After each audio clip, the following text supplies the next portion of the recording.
Ezekiel, Kabanata 18.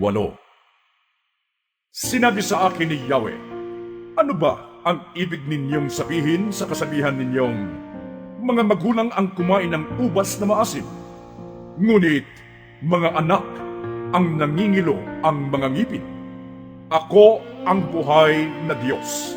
Sabi pa ni Yahweh, hindi ninyo magagamit ngayon ang kasabihang ito sa Israel. Akin ang buhay ng lahat ng tao, maging sa ama o sa anak, at ang kaluluwang magkasala ay mamamatay. Halimbawa na may isang taong masunurin sa kautusan, tapat at lumalakad sa katuwiran, hindi siya nakikisalo sa handog na inihain sa mga sagradong burol, hindi sumasamba sa mga Diyos-Diyosan ng Israel, hindi siya nangangalunya ni sumisiping sa babaeng kasalukuyang nireregla, hindi siya nandadaya ng kapwa o nagnanakaw. Ibinabalik niya agad sa may-ari ang sangla ng nangungutang sa kanya. Marunong siyang tumulong sa nangangailangan. Hindi siya nagpapatubo sa pagpapahiram ng pera. Siya ay makatarungan. Sinusunod niya ang aking mga utos at mga tuntunin. Ang ganitong tao ay matuwid at mabubuhay siya.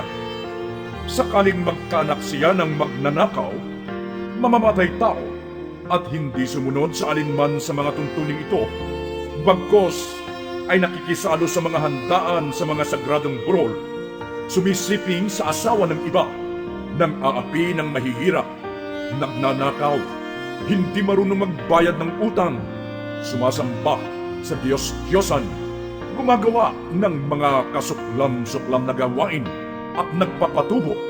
Palagay ba ninyo'y mabubuhay ang anak na ito? Hindi. Tiyak na mamamatay siya dahil sa mga kasuklam-suklam niyang gawain.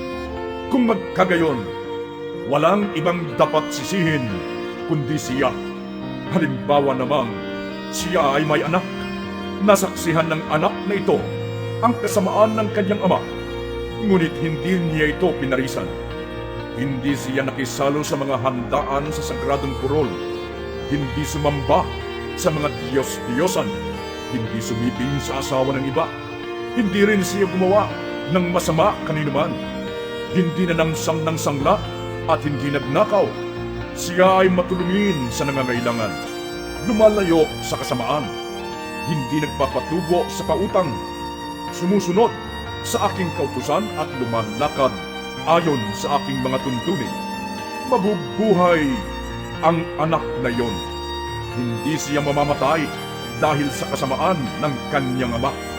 Ang kanyang ama ay mamamatay sapagkat nagnakaw at gumawa ng masama sa kanyang kapwa.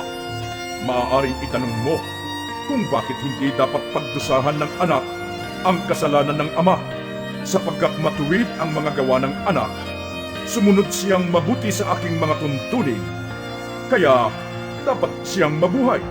Ang nagkasala ang dapat mamatay. Ang anak ay di dapat magdusa dahil sa kasalanan ng ama, at ang ama ay di dapat magdusa dahil sa kasamaan ng anak. Ang matuwid ay mabubuhay dahil sa kanyang pagiging matuwid, at ang masama ay mamamatay sa kanyang kasamaan.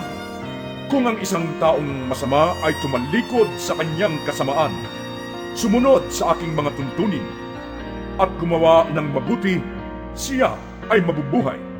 Kakalimutan na ang lahat ng nagawa niyang kasalanan, at mabubuhay siya dahil sa kabutihang ginawa niya sa bandang huli. Hindi ko ikinasisiya ang kamatayan ng masama. Sabi pa ni Yahweh, ang ibig ko nga, siya'y magsisi at magbagong buhay. Ngunit kung ang isang taong matuwid ay magpakasama at gumawa ng mga kasuklam-suklam na gawain, hindi siya mabubuhay. Mamamatay siya dahil sa kanyang pagtataksil at sa kasalanang nagawa. Mawawalan ng kabuluhan ang lahat ng kabutihang ginawa niya noong una. Marahil ay sasabihin ninyong hindi tama itong ginagawa ko, Makinig kayo, mga Israelita. Matuwid ang aking tuntunin. Ang pamantayan ninyo ang baluktot. Kapag ang isang taong matuwid ay nagpakasama, mamamatay siya dahil sa kasamaang ginawa niya. At ang masamang nagpakabuti at gumawa ng mga bagay na matuwid ay mabubuhay. Dahil sa pagtalikod sa nagawa niyang kasamaan noong una, mabubuhay siya, hindi mamamatay. Maaari ngang sabihin ninyong, hindi tama ang ginagawa ko. Sasabihin ko namang, ang ginagawa ninyo ang hindi tama. Kaya nga, bawat isa sa inyo ay hahatulan ko ayon sa kanyang ginawa. Magsisi nga kayo tumalikod sa inyong kasamaan.